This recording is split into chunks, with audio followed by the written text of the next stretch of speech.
So I'm going to talk about action, dipolar dynamo action in the Day3 vortex, and this is work done with Giorgio Fusturovic, a couple of people who are doing a stage, internship, Stefan Faux, and Stefan Faux. Okay, so short plan. So I'm going to talk about, remind you of the relation and differences between von Karman flow and the experimental flow and the Day3 flow.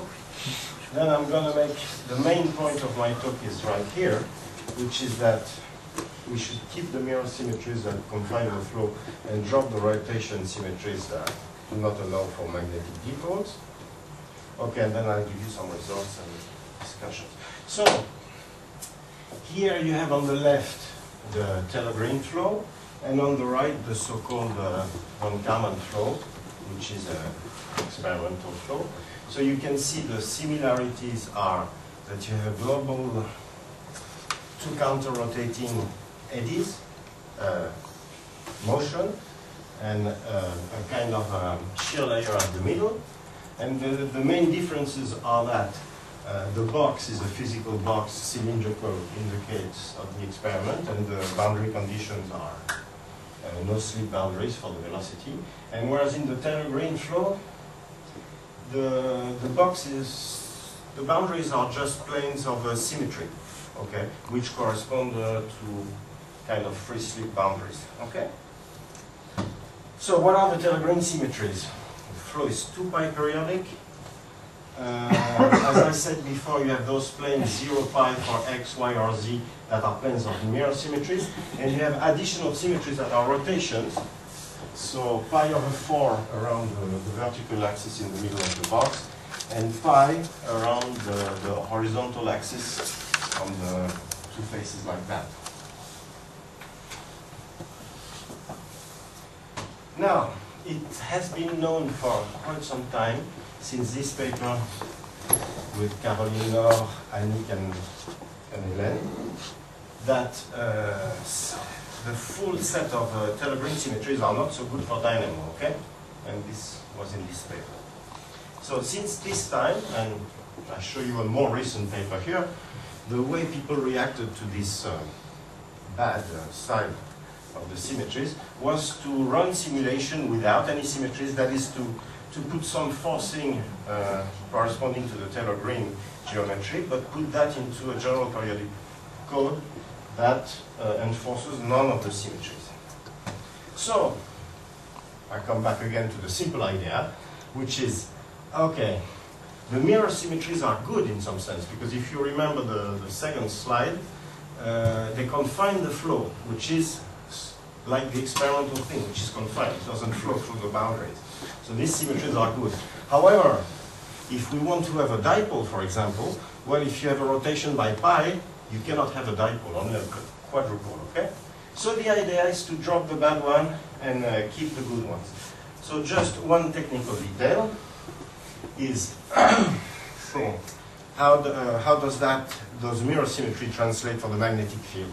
Well, if you can define the mirror symmetries like that, it's the standard stuff, the action of the mirror symmetry on a vector field, and then you put that in the equations, and you check. So, by the way, this is the equations we're going to solve, standard incompressible MHD equations. And when you check, you first find that the only solution for the vector field, there is only the vector field must be the velocity field must be even on the symmetry. This you can understand because take a vortex ring, and you have two ways to have a vortex ring symmetric with respect to a plane. You put it in the plane or perpendicular to the plane. If it's perpendicular to the plane, it will go forward and the symmetry will be okay. If you put it in the plane like that, it will move away. So you see this kind of symmetry cannot be allowed. So the velocity field has to be like this, okay? Now for the magnetic field, it turns out that the two possibilities are, the equation admits even or odd fields with respect to the mirror, and the two possibilities correspond, if you look at the current and the magnetic field, they correspond to I'm always isolating now, insulating or conducting boundaries. All right? So, we can define a projector. So we have three boundaries, okay, X, Y, and Z. So in each direction, we can decide this is going to be insulating or conducting, this is going to be insulating or conducting, this is going to be insulating or conducting, and define the projector, okay? So, doing this, I summarize here, is that we have 8 possible cases, 2 to the 3, okay? But the forcing is invariant by rotation of pi over 2, so two couple of those 8 possibilities turn out to be the same by rotation of pi over 2. So in fact, it's only 6 independent cases. All right? Now that I've defined this thing, just a few words. You're not trying to make boundaries electrically conducting or not. Hmm? What? You know that one of the big controversies regarding the experimental dynamo that is running in Kalash has to do with the nature of the propellers. Yes.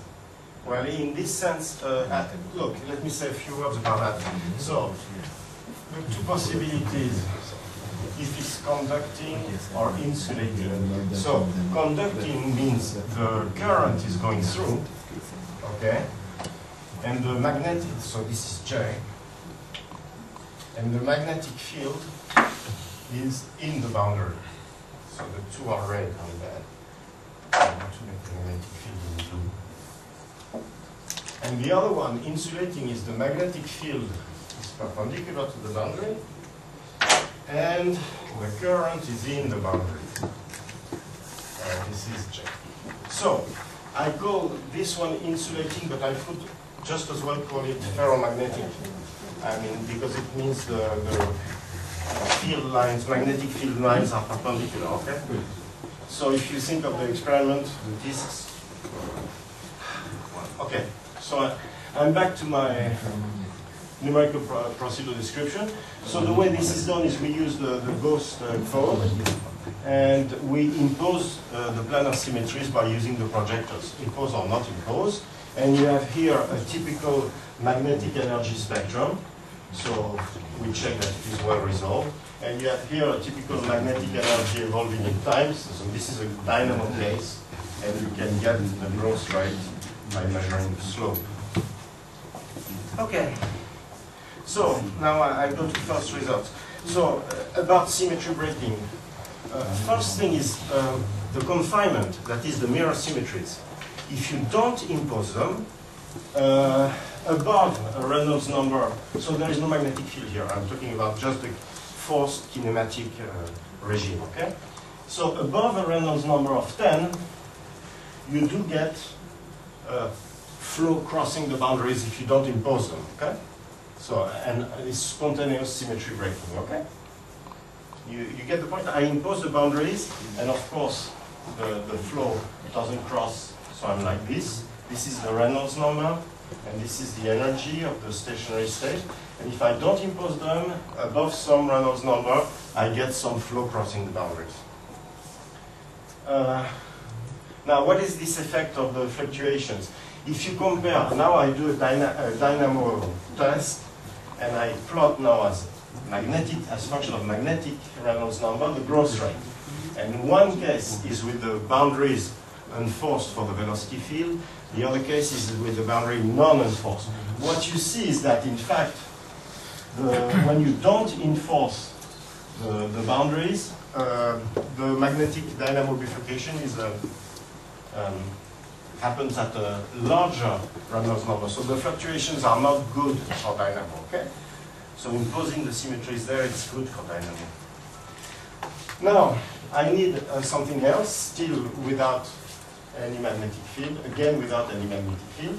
When you impose the boundary symmetries now, you impose the fact that the walls are mirror symmetries, you have at a kinetic Reynolds number around 20, 22 about, you have a pitchfork bifurcation. This doesn't look like a pitchfork bifurcation because it's on the energy, but the energy is quadratic. So if I plot the amplitude, this would be a nice pitchfork. And it breaks the symmetry by rotation of pi over 2.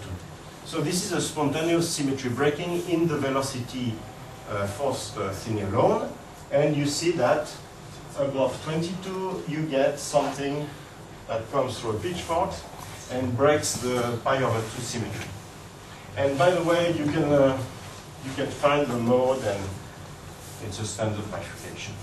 So now about dynamo thresholds. Remember, we have 6 different cases. Okay. And well, you have 2 things here.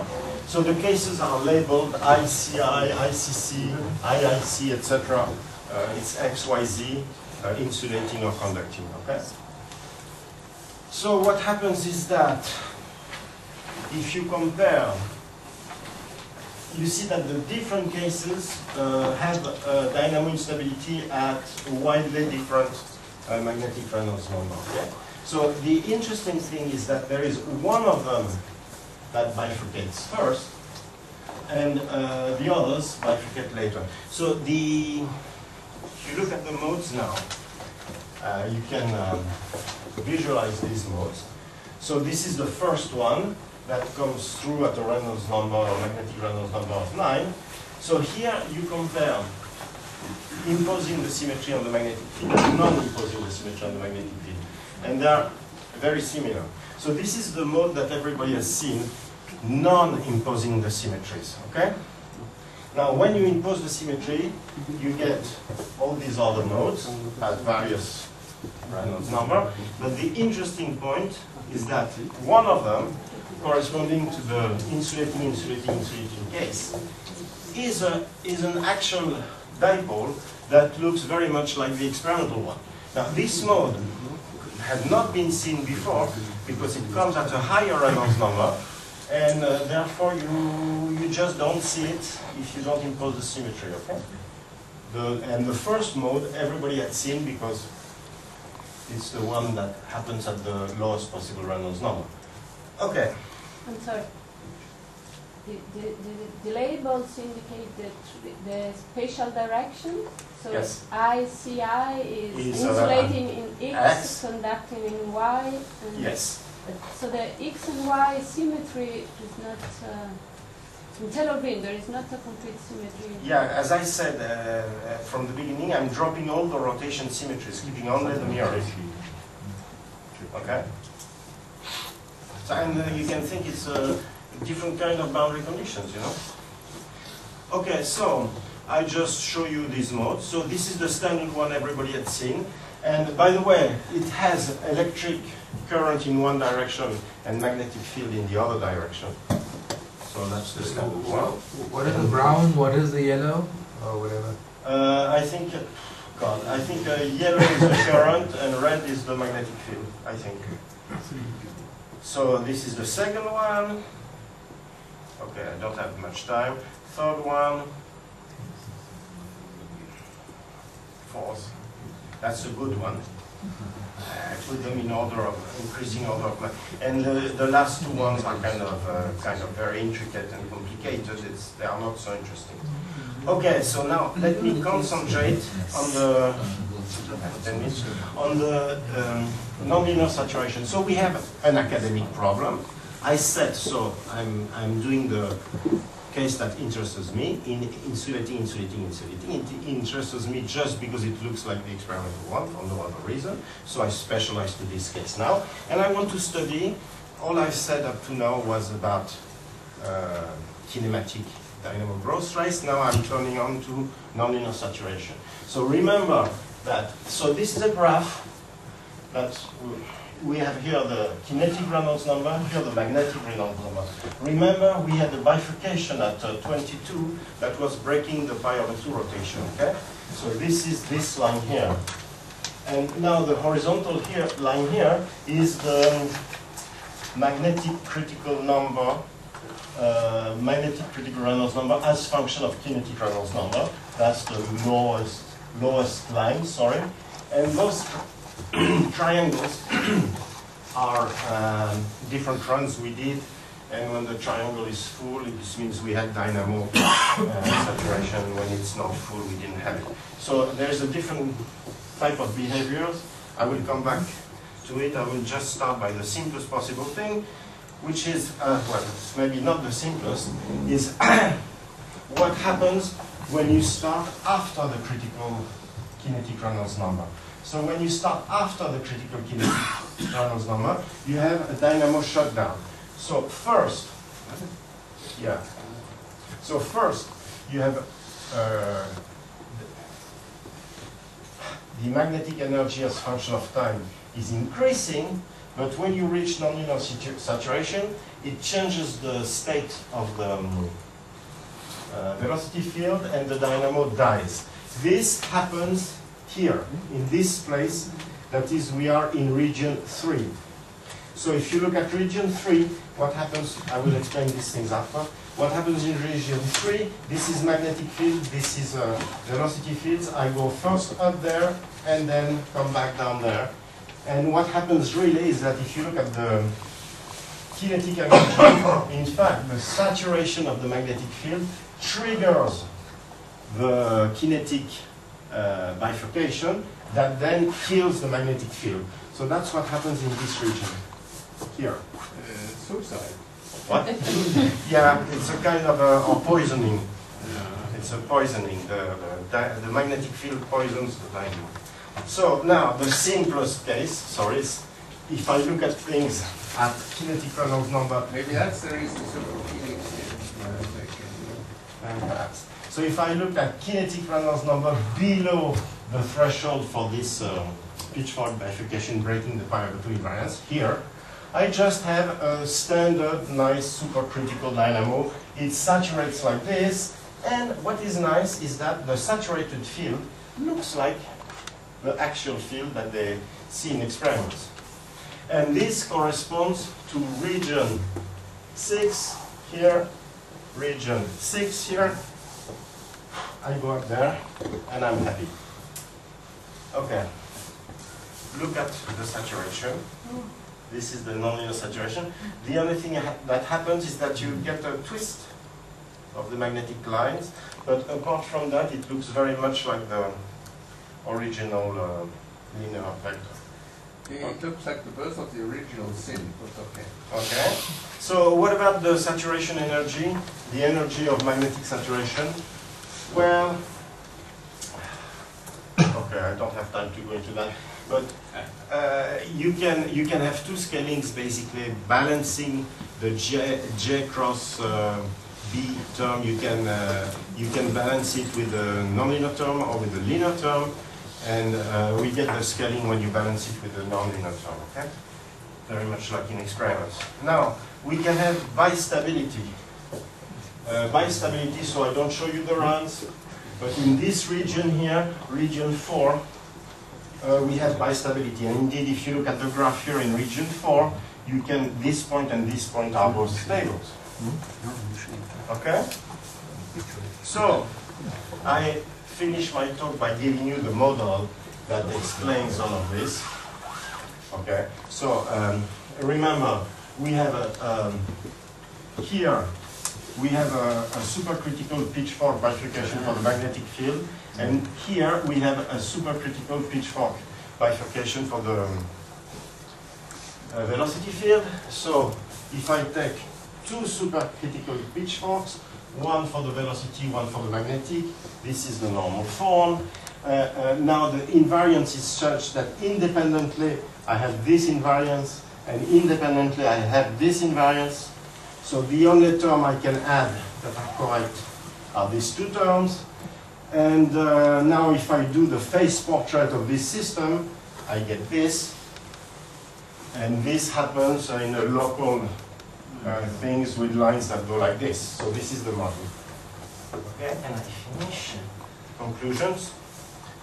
So the main conclusion is that rotations are bad, but mirrors are good for dynamo. Okay, so we get, for some, I was not expecting something that looked so closely to the experimental thing, but by some kind of miracle in the III case, we get something that looks really like the experimental one. Then the academic problem of what happens non-linearly in this case is, I think, completely done, and it's just two supercritical pitchforks that interact and do all this kind of behavior around. It's kind of interesting to see that this simple codimensional two model captures the bistability that people have seen again and again in those low Reynolds number bifurcation. And I will just end by saying that to me, this is a kind of nice model with unexpected results. However, I'm a little bit puzzled by what could be done in the future with this kind of nice model, which again is very idealized, but captures some of the features of the experimental flow somewhat better than the more traditional approaches.